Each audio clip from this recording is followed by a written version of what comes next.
어머니 올라오지 마시라니까. 왜 자꾸 말을 안 들으세요? 그냥 가만히 좀 계세요. 어머니가 자꾸 움직이시면 사람들이 잘 물어보겠어요? 윤정의 말이 집 분위기를 냉랭하게 만들었습니다. 순덕은 덜덜 떨며 국그릇을 들고 있었어요. 내가 국이 식어서 좀 더 끓여서 먹으려고. 그냥 가만히 좀 계세요. 어머니가 자꾸 움직이시면 사람들이 절 뭐로 보겠어요? 거실 소파에 널브러진 민수가 TV를 보다가 고개를 들었습니다. 또 뭔데? 엄마 자꾸 왜 그래? 그냥 아무것도 하지 마요. 왜 내가 눈치를 보며 이렇게 살아야 하지? 손자 민준이가 다가와 국그릇을 받아 들었습니다. 할머니, 제가 도와드릴게요. 민준아, 무거운데 괜찮겠니? 괜찮아요. 할머니가 더 힘드시죠? 하지만 손자의 따뜻한 눈길 뒤에는 손녀 하윤이가 입을 삐쭉 내밀고 있었습니다. 어우, 할머니 냄새. 정말 싫다. 순덕이 놀라서 얼어붙었지만 손녀는 그런 할머니를 비웃으며 방으로 들어가 버렸어요. 저녁을 거의 다 먹었을 때 아들이 갑자기 숟가락을 탁 내려놓았습니다. 엄마, 까놓고 솔직히 말할게. 왠지 아들의 눈빛이 아까보다 더욱 싸늘했습니다. 엄마 우리랑 사는 거 이제는 손해로 느껴져. 엄마는 돈 버는 것도 아니면서 밥만 축 내고 집에서 냄새만 풍기고 있고. 며느리가 거들었습니다. 그러게 말이에요. 솔직히 방 하나 차지하고 있는 것도 아까워 죽겠는데. 잠시 후 아들은 순덕을 방에 들여보내고 방문을 쾅 닫으며 말했습니다. 오늘 그냥 집에 계세요. 밖에 나가지 마시고. 또 이웃들이 봤다고 이야기 들리면 진짜 가만히 안 둬요. 쇳소리가 나더니 밖에서 방문을 잠그는 소리가 들렸습니다. 순덕은 어둡고 좁은 방 구석에 기댔습니다. 내 자식이 또 가두네. 언제까지 이렇게 살아야 하나. 너무 슬퍼 눈물이 났습니다. 며칠 후 아들 가족은 거실에 있고 순덕은 방에 갇혀 있었습니다. 그런데 밖에서 낯선 발자국 소리가 복도를 울렸습니다. 그리고 현관 초인종이 여러 번 울렸어요. 잠시 후 중저음의 남자 목소리가 들렸습니다. 정순덕 여사님 댁이 맞습니까? 모시러 왔습니다. 현관문이 열리자 검은 정장을 입은 남자들이 우르르 몰려 들어왔습니다. 며느리가 놀라 소리를 질렀습니다. 누구세요? 뭔데요? 맨 앞에 서 있던 남자가 명함을 내밀었습니다. 대한그룹 비서실장 한경훈입니다. 정순덕 여사님을 모시러 왔습니다. 아들이 비웃었습니다.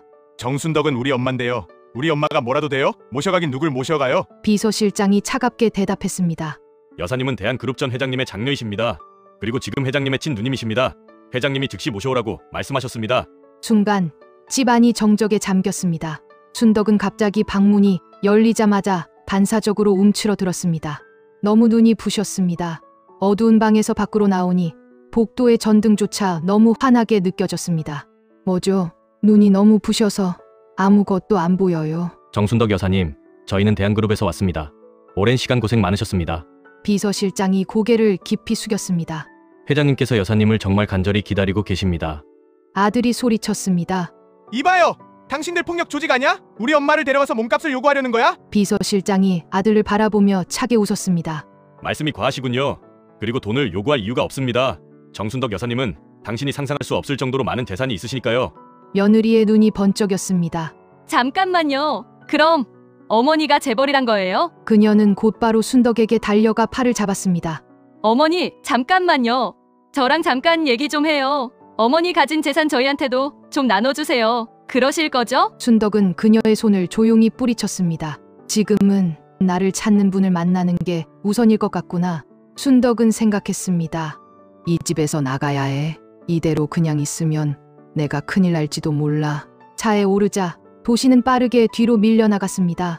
검은 차 안에서 비서실장이 조심스럽게 입을 열었습니다. 여사님, 회장님께서는 오래전부터 여사님을 찾으셨습니다. 여사님 아버님, 다시 말해전대 회장님께서 마지막으로 남기신 말씀도 큰딸을 찾아라 라고 하셨다고 합니다. 순덕의 손이 떨렸습니다. 아버지가 날 찾으라고 했다고요? 네, 그때 일로 호적에서 파셨던 걸 많이 후회하시면서 사셨다더군요. 눈앞이 흐려졌습니다. 내가 쫓겨났던 그 집에서 다시 나를 찾는다니? 멀리 어두운 하늘 아래로 거대한 저택의 불빛이 떠올랐습니다. 그곳이 잃어버린 이름이 다시 불릴 곳이었죠. 대저택의 정문이 열리자 정원을 가득 메운 나무와 물소리가 순덕을 먼저 맞았습니다. 그 사이로 한 남자가 거의 뛰다시피 달려왔습니다. 단정한 정장에 카리스마가 넘치는 풍모. 하지만 얼굴은 이미 격한 감정으로 젖어 있었습니다. 누님, 우연아. 대한그룹의 새 회장이었습니다. 그는 한순간에 멈추더니 순덕의 앞에서 그대로 무릎을 꿇었습니다. 누님 진짜 누님 맞죠? 순덕은 그 얼굴을 바라보다가 이내 주저앉듯이 그를 끌어안았습니다. 우연아, 많이 컸구나. 둘은 한동안 말없이 울었습니다. 우연은 누님의 팔과 손, 목 주변을 조심스럽게 내려다보았습니다. 곳곳에 누렇게 멍이 남아 있었어요. 아니 이게 뭐야? 누님한테 멍이. 그의 목소리가 낮게 깔렸습니다. 아, 이거 내가 어디 부딪혀서 이렇게 된 거야. 우연의 눈이 매서워졌습니다. 누님, 이 흔적 오랫동안 폭행당한 사람에게서만 보이는 흔적이에요. 왜 숨기려고 하세요? 그는 비서실장을 돌아보며 조용히 명령했습니다. 비서실장, 이전부터 지금까지 누님과 아들 내외에 대해 전부 조사해서 보고해. 비서실장이 바로 대답했습니다. 이미 조사해서 준비해 두었습니다. 회장님. 우연은 눈을 감았다가 천천히 떴습니다. 누님, 저 놈들 가만두지 않을 겁니다. 제가 복수하는 거 보고 계세요. 순덕이 급히 그의 팔을 잡았습니다. 우연아, 안 돼. 그래도 그 애는 내 배에서 나온 아들이야. 우연히 누님을 바라봤습니다. 누님은 저한테 엄마였어요. 그때 누님이 집에서 쫓겨나실 때 제가 어땠었는지 기억나요? 그래, 기억나. 내가 문턱에 기대서 울고 있던 거. 그때 난 결심했어요. 언젠간 반드시 누님을 복권시키고 누님에게 해코지하는 것들을 모두 파멸시키겠다고. 이 아이가 이렇게 된 건 내 탓이야. 내가 떠난 날 혼자가 됐어. 순덕은 떨리는 목소리로 말했습니다.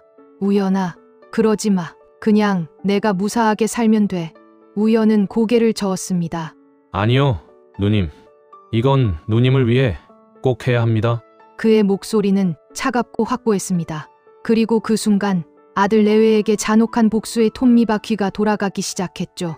며칠 뒤 아들의 집 앞에 검은색 승합차가 멈춰 있었습니다. 차 안에는 수많은 모니터에 어딘가를 감시하는 화면이 떠 있었어요. 김 팀장, 여기가 맞습니까? 네, 회장님. 여사님이 계시던 집입니다. 정보팀 직원들이 고개를 끄덕였습니다. 그들은 이미 집 주변 CCTV 영상, 엘리베이터 녹화 영상, 카드 사용 내역, 심지어 이웃 주민들의 대화 기록까지 모아둔 상태였어요. 화면 속에는 익숙한 장면들이 줄줄이 재생되고 있었습니다. 아들이 술에 취해 폭언을 내뱉으며 정순덕에게 폭행하며 소파에 넘어뜨리는 장면, 며느리가 음식이 맛없다며 폭언하며 밥상을 발로 차는 장면, 손녀가 욕을 하며 냄새나는 노망난 할망구라고 얘기하는 장면. 이 정도면 충분합니다. 회장님. 정보팀장이 말했습니다. 언론 쪽으로도 협조를 받겠습니다. 우연은 화면을 똑바로 바라보다가 조용히 말했습니다. 그렇군. 준비가 완료된 건가? 지금 바로 시작해. 그날 밤 한 SNS 커뮤니티 게시판에 한 영상이 올라왔습니다. 제 친정엄마도 시어머니인데 이거 보고 손이 떨립니다. 라는 제목이었습니다. 영상 속에는 60대로 보이는 늙은 여성에게 물건을 던지고 욕을 하고 방에 가둬버리는 장면이 모두 담겨 있었어요. 얼굴은 흐릿하게 처리됐지만 사람 목소리와 집 구조를 아는 사람이라면 알 수 있는 수준이었죠. 댓글이 순식간에 수백 개 달리기 시작했습니다. 와, 저거 사람 맞냐? 어떻게 자기 엄마를? 고로 자식이구만. 저 집안일 동네 사람들도 다 알더라고. 결국 이렇게 터지네? 부모한테 저러는 자식에게 나라에서 처벌을 해야 되는데 어머니가 너무 불쌍하시네. 동시에 아들이 다니던 회사에도 익명으로 제보가 들어갔습니다. 직원 부모님, 학대 영상 제보합니다. 이메일 하단에는 대한그룹 로고가 작게 찍혀 있었어요. 받는 사람은 단번에 알아볼 수 있었습니다. 누가 진짜 권력을 쥐고 있는지. 며칠 뒤 아들은 인사팀으로 호출되었습니다. 민수 씨, 기업은 이미지가 아주 중요한 거 아시죠? ESG는 요즘 시기에 기업 평가에 아주 중요한 부분입니다. 그런데 이런 영상이 돌다니. 민수 씨, 이러면 아주 곤란합니다. 아들이 소리쳤습니다. 아니, 제 집안일인데 회사가 무슨 상관이 있습니까? 그냥 집안일 정도면 그냥 넘어가겠죠. 그런데 이건 범죄예요. 저희 회사는 용납할 수 없습니다. 냉랭한 목소리였습니다. 한편 며느리의 직장인 병원에도 제보가 들어갔습니다. 환자에게 막말, 노인을 학대하는 의료 종사자. 라는 제목의 민원에 동영상이 첨부돼 있었어요. 그 안에는 시어머니에게 욕설을 퍼붓는 며느리의 모습이 그대로 담겨 있었습니다. 병원장은 보고를 듣고 한참 고민하더니 지시를 내렸습니다. 이 영상을 언론에서 알기 전에 빨리 정리하세요. 이런 직원은 그냥 놔두면 안 됩니다. 그날 오후 아들과 며느리는 각각 그 회사 인사팀에게 호출을 받았습니다. 한쪽은 권고 사직을, 다른 한쪽은 즉시 해고를요. 그리고 그 뒤에는 짐작대로 대한그룹 회장의 입김이 작용했습니다. 우연의 저택 응접실, 집사가 순덕에게 다가와 아들 내외가 왔다고 이야기했습니다. 여사님 아들과 며느리가 뵙고 싶다고 합니다. 어떻게 할까요? 순덕은 놀랐지만 마음을 추스리고 만나겠다고 했습니다. 단아한 한복을 입고 거실에 앉아 그들을 기다렸습니다. 문이 거칠게 열리며 아들과 며느리가 들어왔습니다. 둘의 얼굴은 며칠 새에 너무 달라져서 초췌해져 있었어요. 엄마! 도대체 무슨 짓을 한 거야? 아들이 소리쳤습니다. 난 회사에서 잘렸어. 와이프도 회사에서 나가라고 했대. 우리 집 앞에 기자들이 진을 치고 있고 이웃 사람들이 수군대고 있고 이게 다 뭐냐고. 며느리도 비명을 질렀습니다. 어머니 참 너무하세요. 우리가 그동안 얼마나 잘해드렸는데 이렇게 뒤통수 치시는 건가요? 재벌 영예라는 거 숨기고 우리 앞에서 힘없는 척하면서 속으로 비웃으며 살다가 이제 와서 복수하는 건가요? 순덕은 아들과 며느리의 폭언을 조용히 들었습니다. 하지만 그녀는 이전에 주눅든 노인의 모습이 아니라 위풍당당한 재벌가 영예였습니다. 무슨 소리니? 너희가 먼저 나를 학대하고 괴롭혔지. 아들이 코웃음을 쳤습니다. 뭐? 어이가 없네. 엄만 그냥 집에서 놀고 먹고 자고 그랬잖아. 편하게 살았으면서 그게 무슨 소리야? 순덕의 눈이 번뜩였습니다. 편했다고? 그녀의 목소리가 낮게 깔렸습니다. 문 잠가 가둬놓고 폭언하고 때리고 남들 앞에서 면박을 주고 그렇게 했으면서 내가 편했다고 말한 거냐? 며느리가 발끈했습니다. 그래서 이렇게 우리 인생을 망가뜨려요. 그게 시어머니가 하실 행동이에요. 그때 우연히 천천히 일어섰습니다. 너희들 뭔가 착각하는 것 같은데 나는 아직 시작도 안 했어. 아들과 며느리가 동시에 돌아봤습니다. 뭐라고요? 우연은 차갑게 미소 지었습니다. 지금까지는 누님이 당하신 것에 대해 조금만 맛보기를 보여준 거야. 진짜는 이제부터. 순덕이 그를 바라봤습니다. 잠시 침묵이 흘렀어요. 그리고 마침내 그녀는 입을 열었습니다. 우연히 누님을 쳐다봤습니다. 네, 누님. 순덕의 눈빛은 결연했습니다. 결정했다. 내가 하려는 거 최선을 다해서 끝까지 마무리하렴. 아들의 눈이 뒤집혔습니다. 엄마! 지금 우리 죽으라고 떠미는 거야? 순덕은 고개를 저었습니다. 글쎄, 내 동생이 죽을 정도로 하진 않겠지. 내가 당한 걸 뼈저리게 느껴보고 너희가 했던 행동이 어떤 거였는지 한 번이라도 참회하길 바래. 순덕은 깊게 숨을 들이켰습니다. 오늘부터 나는 너희를 자식으로 생각하지 않겠다. 아들의 다리가 풀려 주저앉았습니다. 며느리는 넋 나간 표정으로 허우적거리며 망연자실하게 외쳤습니다. 어머니, 제발 그러지 마세요. 그리고 민준이는 내가 챙기겠다. 그 애만 나한테 가족이었다. 그날 응접실에서 아들과의 인연이 완전히 끊어졌습니다. 이제부터는 아들과 며느리의 철저한 붕괴뿐이었죠. 며칠 뒤 아들은 은행 창구에서 소리를 지르고 있었습니다. 이보세요. 내 계좌가 왜 압류된 겁니까? 이유가 뭐예요? 이유가... 직원은 떨리는 목소리로 설명했습니다. 고객님 명의의 대출건이 연체되셔서 채권이 일괄 매각되었습니다.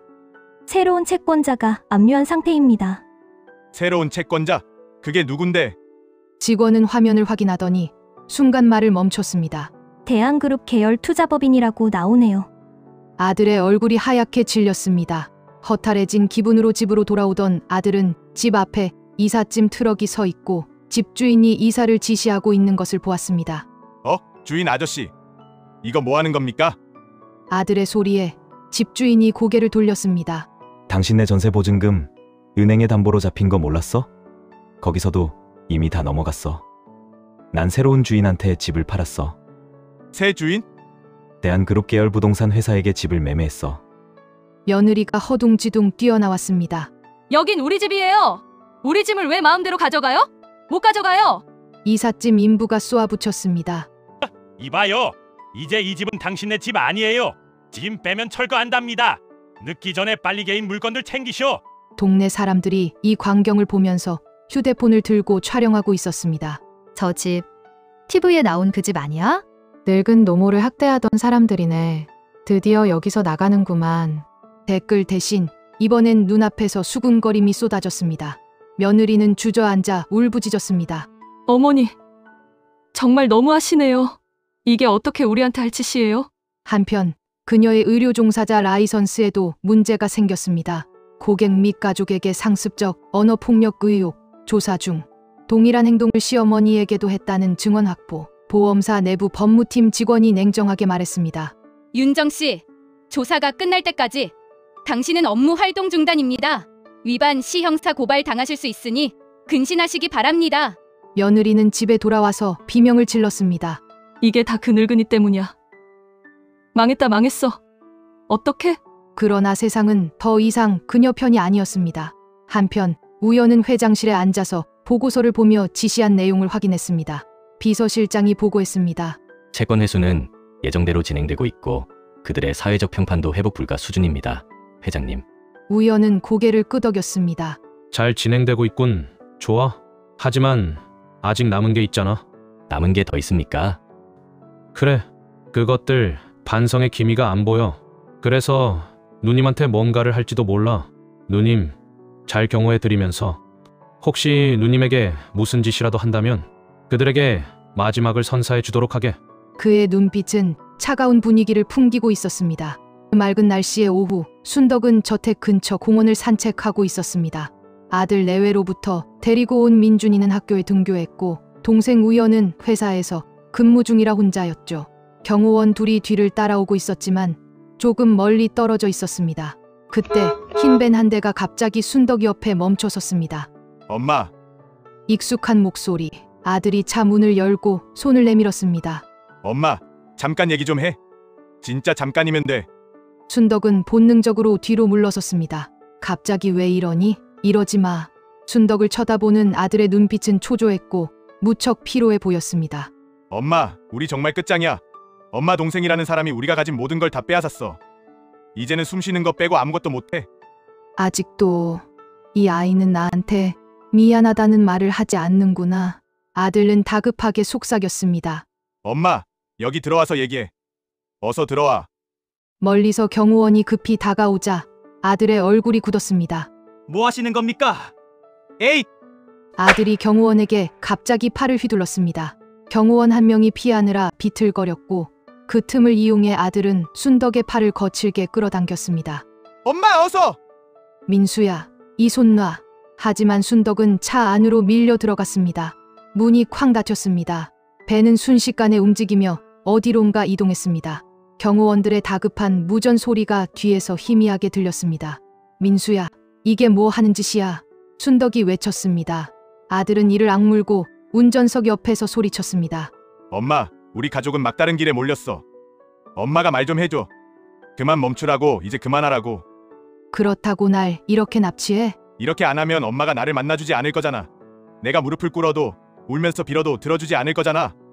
내 아들이 괴물이 되었다. 이렇게까지 망가졌을 줄이야.